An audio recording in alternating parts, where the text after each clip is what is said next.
Semangkuk sup kacang merah mengingatkan kita pada Esau.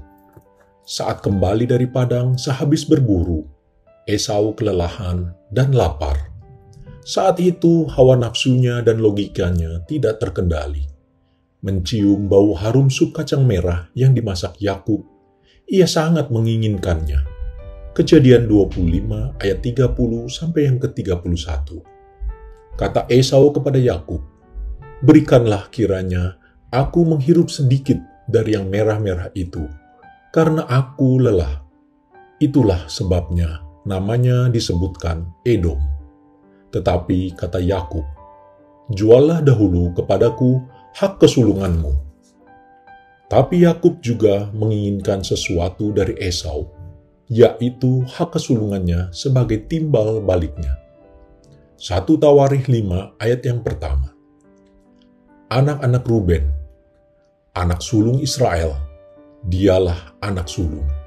Tetapi karena ia telah melanggar kesucian petiduran ayahnya, maka hak kesulungannya diberikan kepada keturunan dari Yusuf, anak Israel juga, sekalipun tidak tercatat dalam silsilah sebagai anak sulung.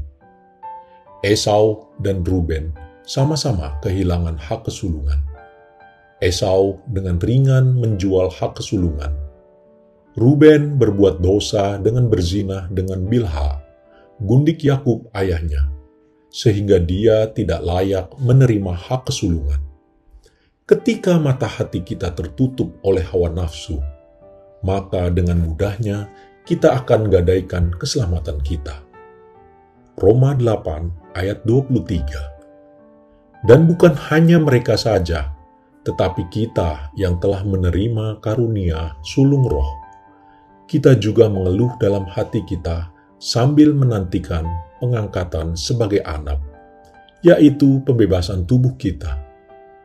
Kita yang telah menerima Yesus Kristus sebagai Juru Selamat adalah anak-anak Allah yang berhak menerima karunia sulung roh, menjadi ahli waris kerajaan Allah, penerima janji-janji Allah bersama Yesus Kristus. Roma 8 ayat 17. Dan jika kita adalah anak, maka kita juga adalah ahli waris. Maksudnya, orang-orang yang berhak menerima janji-janji Allah, yang akan menerimanya bersama-sama dengan Kristus, yaitu jika kita menderita bersama-sama dengan Dia, supaya kita juga dipermuliakan bersama-sama dengan Dia. Mari kita jaga hak kesulungan sebagai harta yang paling berharga. Jangan kita gadaikan hanya untuk hal-hal duniawi yang bersifat sementara. Jaga hati dan stamina kita. Tahan godaan dan hawa nafsu. Jangan jatuh dalam dosa, karena dibutuhkan tekad dan perjuangan untuk tetap berdiri teguh dalam Tuhan.